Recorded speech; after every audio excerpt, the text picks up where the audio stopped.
Hi there. Let's go over some common mistakes to avoid with testing, especially NCLEX testing, of course.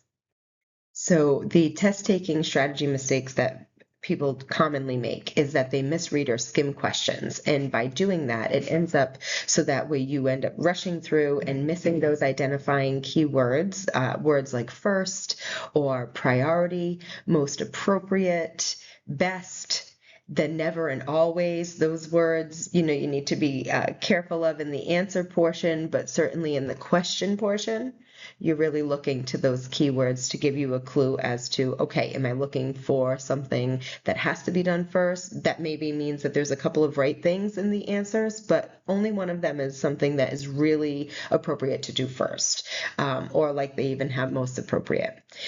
Also missing critical clinical context, meaning lab values, patient history, specific symptoms. So especially like if you think about a case study and they give you all that data, all that information.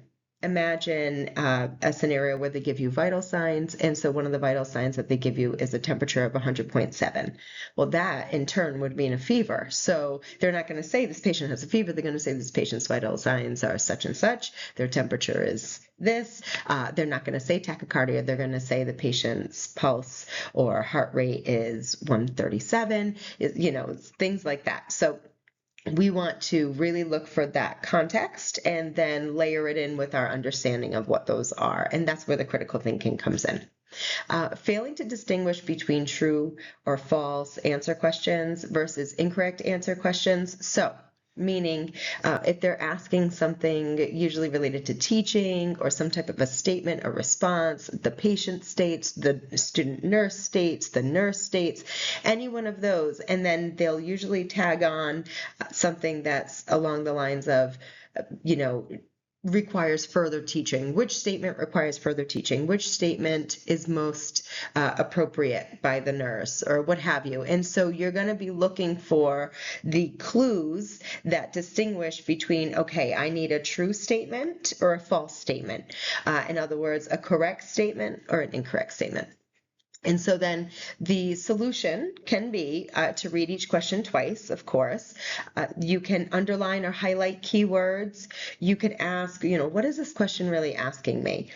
One of the things that I did personally is that I would read the question the first time, normal, and then I would read the question as if it had a period at the end of each word. And so that means, what is this question really asking? And that was really a tactic that I used on the NCLEX, on big exams. Certainly you're not saying it out loud.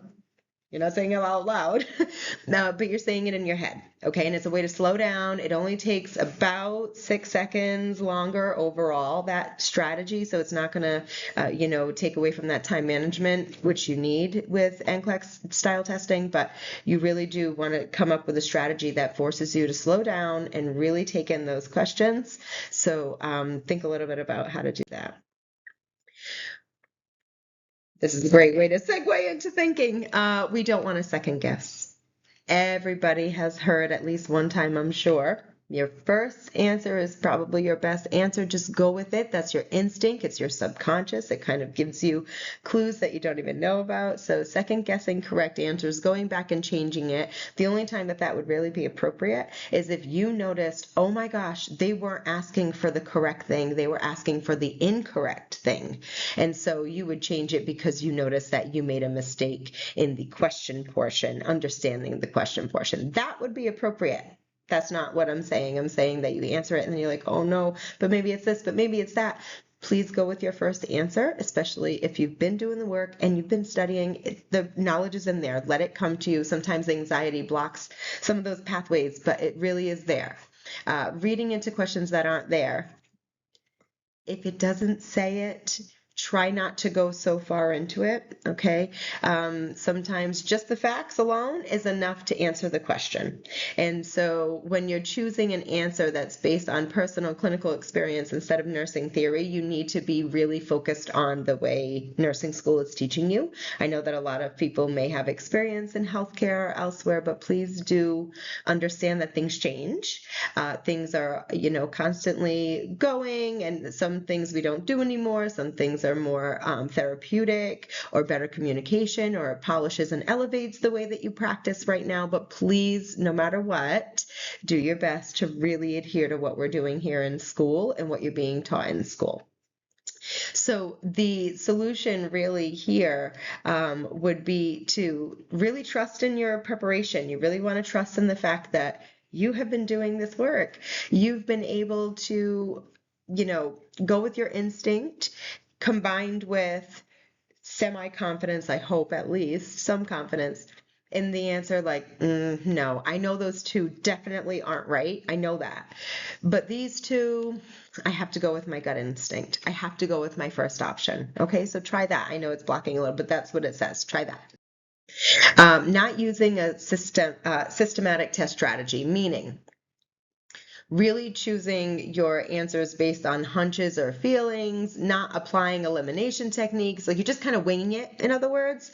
You're not using a strategy, some strategic involvement to eliminate things that you know are incorrect. One of the best ways to do that is when you're reading the question, you're already reading it, and because you're slowing down, you're able to take in each portion. You're able to take in those clinical context clues, and you're able to say, oh, fever. Okay, so I'm already thinking infection maybe. All right, let's see what else is going on with this patient. You just kind of want to gather in some of that knowledge that you have, that you know, and prepare yourself, because then when you look down at the answers, sometimes it's even helpful to cover up. Right? So if you cover up and you read just the question portion and you cover up the answers, it can help your confidence, and certainly do this with practice questions as well. But I'm saying it can help your confidence if you are like, oh, they need insulin. They're going to need insulin. And then you remove your hand and there's only one option that says they need insulin. You're like, I got it. I knew it. Right? So that's what we want to try to get towards. But really, those elimination strategies, if you're really stuck on context, if you're really stuck on the content as well, and you just feel like, oh no, I didn't study this enough to know this. Let's start with the things that maybe you did study. Maybe there's answers in there that you're like, that's not what hypertension is. No, that's not even close. I know it's not that. That's what they mean by really doing some good elimination techniques. So by not using them, you're not using all the strategies that are at your best interest. So we want to use the process of elimination. We want to eliminate the obviously wrong choices first. That's very easy like that. And narrow down before choosing. Starting with that, narrow down before even getting there, just by the question portion, because of what you know. Mishandling select all that apply questions, or SAT, as you might hear them be called. Overpicking multiple answers without any confidence. You're just kind of like, oh, it's got to be more than one. Not true. It can be just one, or it can be every single one. So you don't want to rely on anything like that. Choosing an answer that it's just because you think it has always enough. That's not true. Okay, so I just debunked that myth. So you really want to only select the answers that you're certain are correct. Losing points for incorrect selections, okay, but at least you get the ones that you know. All right, so please focus on that, and try not to just guess like, oh no, it can't just be just one, or it cannot possibly be all of them. One of these has to be wrong, and then you try to deselect one even though you kind of felt confident about it. Just know that that is a myth. It can be just one or every single option correct. Ignoring the question format. So the select all that apply, that's a perfect example. If it says select all that apply and you only choose one thinking you could, that's the only option that you had because you missed the cue to select more than one, that would obviously be detrimental in the fact that maybe you were sitting there mulling over like, oh my gosh, like 3 of these are correct and I only have to choose one. No, unfortunately you just missed the cue that it said select all that apply. So we really want to be able to understand what it's asking us. We want to not just practice straightforward questions like those knowledge-based questions or comprehensive-based questions like what is anemia? What is the definition of, right? That's not where we're going with this. We want to be able to elevate that a little bit using the NCLEX format. We want to practice all of those different question types, not just multiple choice. We also want to do, these select all that applies. We want to practice those. Plenty of practice questions. If you need help with that, I absolutely have those at the ready. So I'm happy to do that with you. And also help you to maybe even develop your own. There's ways to do that on ATI. So you can chat with me about that if you'd like. Here's some preparation mistakes. So cramming, big time no-no. Last minute cramming actually reduces the retention. You can't take it in and hold it in when you're being dumped on. Okay, so that actually increases your anxiety, because then as you're cramming, you're like, oh no, how am I going to remember all this? I already can't remember 5 pages ago. So it doesn't really help in that way. Being inconsistent is where you get to that place where you feel like you have to cram. So the solution is taking 4 to 6 weeks worth. This is a great time to do it in your orientation week 1 of each course. Use your personalized study plan template. Create a study plan based on the calendar and curriculum. Yes, it can adjust a little bit, but go based off of what you have there on week 1, so that way you know what to prepare for, what you can read, and how to split it up between your daily life and what you do, of course, at school. So you want to avoid intense cramming the day before the exam, especially if you're losing sleep. Your brain truly, truly needs that. Think of it as a machine that you're running and the battery is on low, and then you're going to go in and go on a call, on your laptop or something. It's going to die, but we don't think of our brains like that. We don't think of ourselves like that. But if you imagine that you have to plug in when you sleep, then you know that you have to charge, okay? Poor or outdated study resources. You really want to use the current texts, the resources that we provide plenty. And so I want you to feel like you don't have to go scrounging in other places. If you did find a resource that you're questioning, is this okay for me to use? Does this align with what we're doing? Is this going to be helpful for me? You can always pass it by me, and I'm happy to look at it. And your instructors too, I'm sure, would be able to look at the resource and say, okay, yes, yeah, that's a good one. Go ahead with that. Or I would not use that because of such and such. All right, so at least have the conversation if you're curious about something that's a bit older.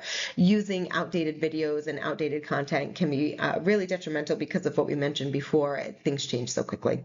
So using current evidence-based prep materials designed for next-gen NCLEX, of course, and verifying the publication dates. You don't want to get tricked on a 2013. Studying without a plan really doesn't give you much focus. You're trying to cover everything, not knowing what to do on the test, what they're going to ask for. So try to create that structured study plan like we talked about. Identify the weak areas to focus on, because what you know is what you know. Leave that to the side. You'd be confident that it'll come to you when you see those questions, and you're practicing questions as well. But when you're focusing, do those high yield topics, meaning, those questions that are big: diabetes, hypertension, chronic illnesses like that are very popular in the settings that you're going to be working. Those types of things can help, even if you have to do some elimination just because of timing. If it's been poor time management, you need to do some focused studying. Try not to focus on the intricate details and really focus on the overall understanding of the concepts, especially the ones that are the high yield. If you're not reviewing the areas of weakness like we talked about, and you're only doing the ones that you're comfortable with and jamming on those and getting all those correct, you're not really identifying gaps early enough to target the weak subjects. So you want to be able to do that. One of the tactics that I used to do actually in nursing school was I used to make my own flashcards. I'm a color-coded person. I love doing that, and I learn as I write as well. I'm multimodal for learning. So I did color-coded for different body systems. I think I did they were neon, almost like these colors actually. So it was like neon pink for cardiology. It was the closest I could get to red. Orange for neurology, and so on. I just chose different colors. And I think I did blue for respiratory, and tried to do things like that sort of made sense logically in my head. I tried to get as much as I could that already made sense to me and go with that. Everything's going to feel new in nursing, really. But if you relate it to things that you already know, it can kind of like sidekick and attach to a pathway that you're confident with already. So identify knowledge gaps early by really focusing on those weaker areas and practicing more in those areas. So with my flashcards that I mentioned, I used to have, of course, in my scrubs, a right pocket and a left pocket, like most of you. The right pocket was for the ones I got right, and the left pocket was the ones that I had to keep going through.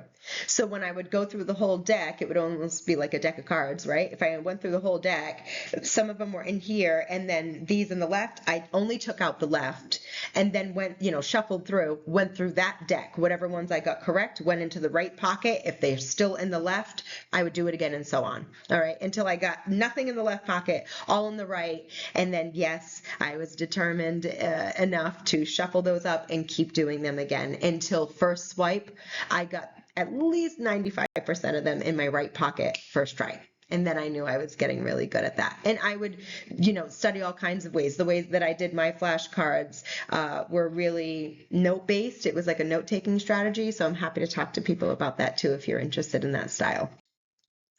If you're ignoring practice question rationales, like if you're not doing your reviews, if you're not doing remediation, if you're just checking the right and wrong without understanding why, you're missing one of the biggest opportunities to understand how you test, how you can maybe study better, what you can do to improve on the next exam. Not understanding those answer rationales really puts you at a big disadvantage because you're not getting the content that you needed to get, or maybe you knew the content, maybe you see the rationale and say, but I knew that, and then you reread the question at that point, or you realize, oh my gosh, it was supposed to be a correct response or what have you. Reviewing the rationale for every question, correct and incorrect, so that way you can cement in, okay, I got it correct, but let me see why they said it's correct. Let me make sure that I really understand it well, and keep going from there. You understand the why, not just the what. So on actual exam day, mindset mistakes and exam day mistakes we're going to go over just a bit. So the computerized adaptive testing, if you're not accounting for that, if you don't understand that the exam gets harder as your score gets higher, you might start to get paranoid that you know less and less. On the contrary, you actually are doing very well, so they're going to continue to bump up the volume there. Panic when questions become harder. You see, I just said that. And then the solution is that you don't panic when they get harder. You say, ooh, they're getting harder. That means I know what I'm doing. I'm doing well. Maintain that steady pace. Focus on your time management because you've been practicing time management. Don't let the clock give you anxiety. You want to practice on the clock all the time. That way, it's just part of how it tests, and you don't get to feel that stress. With the time management that we talked about, before the exam too, the study preparation, but then this is time management during the exam. So spending too long on difficult questions, running out of time at the end, not using the scheduled breaks effectively. You really want to pace yourself 1 or 2 minutes a question. You want to be able to use those breaks to reset, refocus, and you really don't want to linger on one single question. You want to use those elimination strategies. If you cannot eliminate it just on your understanding of the material alone, you want to be able to reread that question and just make sure that you understand it's asking for correct or incorrect. And so you do want to you want to use all of those strategies that we were doing first. And if you've used those, that probably takes about a minute or so. You're gearing towards the second minute, you really want to be able to get in those elimination strategies and just prioritize what strategies feel most comfortable for you. But really, any of them on here, layering them in, using multiple ones is really going to help you if you get stuck. If you freeze up during the exam and you feel like giving up, you're starting to lose focus, you're losing confidence in the middle of it, just practice your stress management. We have videos on that too. You can always come and see me privately if you don't, want to watch the whole gamut. You really want to do it with somebody and understand it. I'm totally here for that too. But you want to practice, you want to take deep breaths during your breaks. You want to remember that you have prepared for this. You have studied. You have understood these questions. You did not just memorize. You actually understand how to apply the information. You've had appointments with me. We've gone over things. You've talked with your instructor. You've really taken charge of the way that you learn. You've done out your study template, and you've really been able to get the stress management going. And that could be as simple as taking that box breathing, that 4x4 breathing, and going, you want to inhale for 4 seconds, pause for 4 seconds, exhale for 4 seconds, pause for 4 seconds again. That's why it's called box.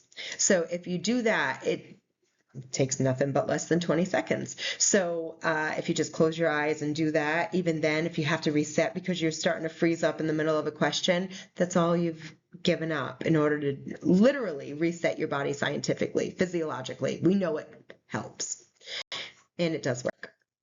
For poor self-care before the exam, we talked about sleep, but cramming the morning of, not great. If you want to do a review, that's amazing, but give yourself time for that to not jam up your brain. You want to focus on really eating well and being well hydrated, so that way your body is fueled in order to be able to do that. You wouldn't expect to go on a big, long marathon of a drive because NCLEX testing and some of these longer exams can feel like marathon exams. You don't want to do that on an empty tank. You want to be able to do that nice and full, healthy fuel, right? If it was the gas, you'd want to give it the best. You want to get a nice oil change. You'd be preparing yourself. Prepare your body. Prepare your body, prepare your machine, prepare yourself, and really take care of yourself to be able to get to the end goal, which is getting a great opportunity to be able to showcase what you know without having a lot of these barriers that we can take care of. Testing too late after graduation, as far as NCLEX is concerned, we really need to get you focused on 30 days from graduation. That knowledge is fresh. We've got boot camp. We've got ways to help you. You could be meeting. You could be making a study plan, either individually on your own or with my help. I'm so happy to help you with that. But you don't want to lose retention of the material. It happens, and we don't want to do that. We want to be NCLEX ready to test within weeks, less than 4 weeks from graduation. So really try to plan on that well ahead of time. Critical thinking and prioritization mistakes. If we're forgetting our ABCs, sometimes they're CABs. We want to be able to choose the lower priority interventions if that's, if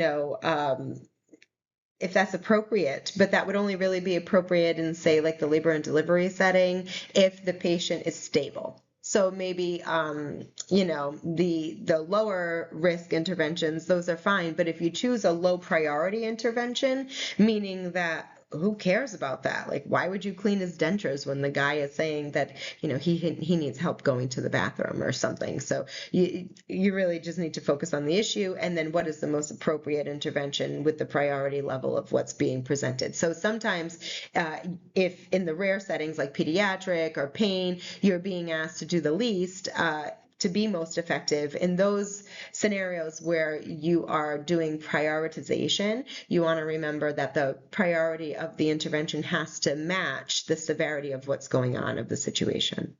So you want to consider ABCs, handle the severe and acute issues first, and ensure that patient safety is number one. That is the priority. Pretty much always is patient safety. If you're ignoring the patient's needs, you're not focusing what the patient says in the question. Maybe the question says something and then the answer doesn't even match what the patient was being focused on. You're missing the clinical context about the patient's status, like we talked about. Missing some of those lab components to know that we're worried about liver, not a UTI. And then the solution would be really to ask, what does this patient need right now? And consider holistic patient care. Consider alternative modalities. Sometimes those are most appropriate for patients in oncology or terminal patients, hospice patients. So sometimes it's not always the biggest, baddest intervention. Sometimes it's actually the most priority for what the patient is saying they need. Choosing invasive interventions too quickly is kind of what I was just touching on, is that you don't want to go with the least first if you need an emergency setting. The emergency goes with emergent.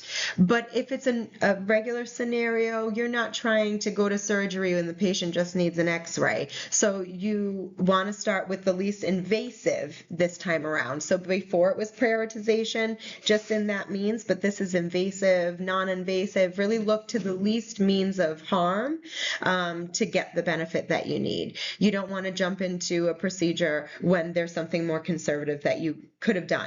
So prioritize least invasive interventions if you can. Go from conservative to invasive if you only need to, based on the patient's needs. If you're paying attention to that structure of the question, when we were talking about the question part, always, never, those things matter. However, also what matters in the answers, absolute words should actually deter you from what it's saying. In nursing, in our world, we do not speak in absolute terms typically. So it's not like you always have to do this, you never can do this. It's more like we recommend, we don't recommend. We would speak a little bit more professionally and therapeutically. So just pay attention to those statement answer responses, because right now we're talking about answers. So choosing an answer with always, never, all, none, everyone, those are very dramatic ways to describe a statement or an intervention. And so it really should kind of put you off a little bit and be like, oh, nurses don't do that. We don't talk like that. Absolutes are rarely correct. So the absolutes in the question, different. We talked about that, but the answers, the absolutes and the answers, that should really make you look at it twice and say, is that really something that we would be doing? Because we don't usually talk like that. So be cautious with the absolute language, and know that most situations are very nuanced. And so they'll give a little bit of room. They'll never be like, this is 100%, besides abstinence.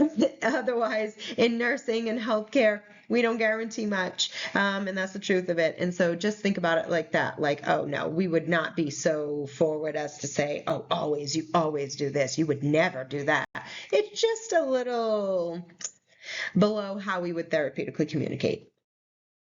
If you're delaying necessary treatment, if you're choosing answers that actually postpone the necessary intervention, for instance, in labor and delivery, if you're choosing to continue to monitor, if you're choosing to turn and reposition the patient, but now we've got an absent variability, the baby is actually dying, that would not be appropriate. We need to go to emergency C-section right away. So we would want prompt action, timely treatment, and the generally correct approaches to those necessary situations, and usually emergencies, of course. So think about how we were just saying, the interventions, the priorities. We really need to make sure we're doing the least amount of harm with the most amount of good, and that it matches the patient's need and situation.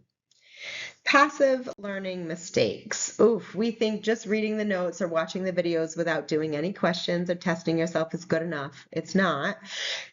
We think, feeling confident while reviewing passively, but then we struggle with the questions because we didn't actually practice applying the information. That's what ends up happening. So if we're able to use active learning and really summarize some of those concepts using the things that are great to your advantage, those study tips, because you've done that learning assessment, that you are a visual learner, and so you want a lot of visual techniques, or you're an auditory person and you really need to be able to listen to those lectures or to the video recordings. So really understanding yourself about active learning, not passive. You want to be practicing questions, doing the practice exams, seeing if there's any resources you and I can do together as well in a session, being able to do simulations and lab, and a lot of components can reinforce. And so not practicing enough before the exam in that timely way is really, especially in the NCLEX, where the solution is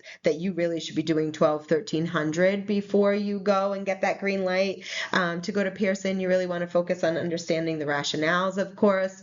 And if you're not doing practice questions, and you're not being able to remediate with correct and incorrect responses, being able to see all of that, then you're going to miss out on a lot of the learning and reinforcement that's important to retain.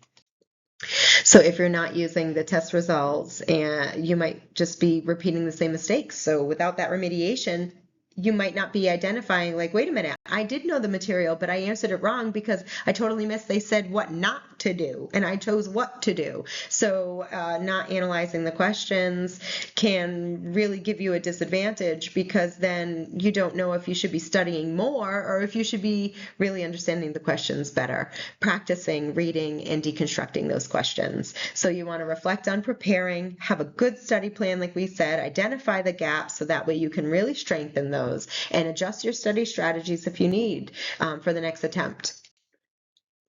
Here are some of the top 3 mistakes with each, and then solutions here. So reading strategy we talked about. This is just a summary little snapshot, so you can screenshot this, of course, but reading and strategy, you don't want to skim the questions. Try not to overthink. Really use that systematic approach. So you want to use elimination. You want to trust your preparation, trust your first instinct, and really read those questions well.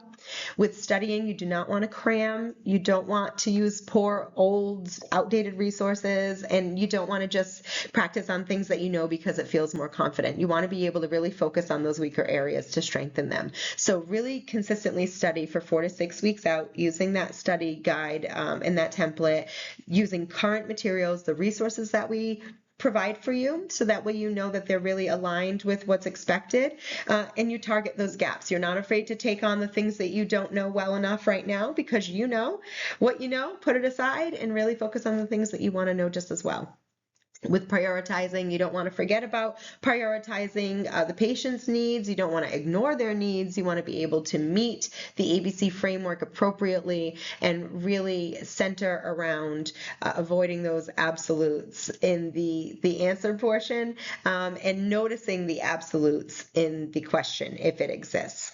For exam day, poor time management, we can't say it enough. You want to study over a structured amount of time instead of cramming and not sleeping. You really want to give yourself basic self-care, which is just eating a good, healthy, decent meal that's going to fuel you and make you feel like you are ready to take it on. You want to pace yourself and practice that time management so that way you don't get stumped up with anxiety with the clock. You want to manage your stress by maybe practicing breathing techniques, doing a quick close your eyes for 5 seconds, and just, reset for a minute. Sleeping and eating well cannot be understated enough. I just can't understate it. Learning passively is not going to get you where you want to go. You want to actively engage in your learning. So without practicing, without the remediation, without putting in that work, you're going to really miss out on those opportunities, and those gaps are just going to get bigger. So active testing, 1,200 plus questions once you get to the NCLEX portion. But when we're talking about studying here, I really would say 75 to 100 practice questions before any given exam with the content is really something that you should try to aim for overall. Okay. You have made it to the end. Here is how you get, any appointment with me, of course. We have other videos that go over a lot of this, so if you want to check any of those out, you can. There's also a silent version of this without the, video portion with me and my New England accent. So you can certainly go ahead and look at that if that's helpful. If you just want to see the slides, it's also on there. All right, I hope to see you. If you want to go over anything, I am here for you. You don't have to see me just in case, you feel like you have an issue. Come to see me beforehand. Come to see me to practice and study and, get some tutoring involved. So I'm here for it. Have a nice one.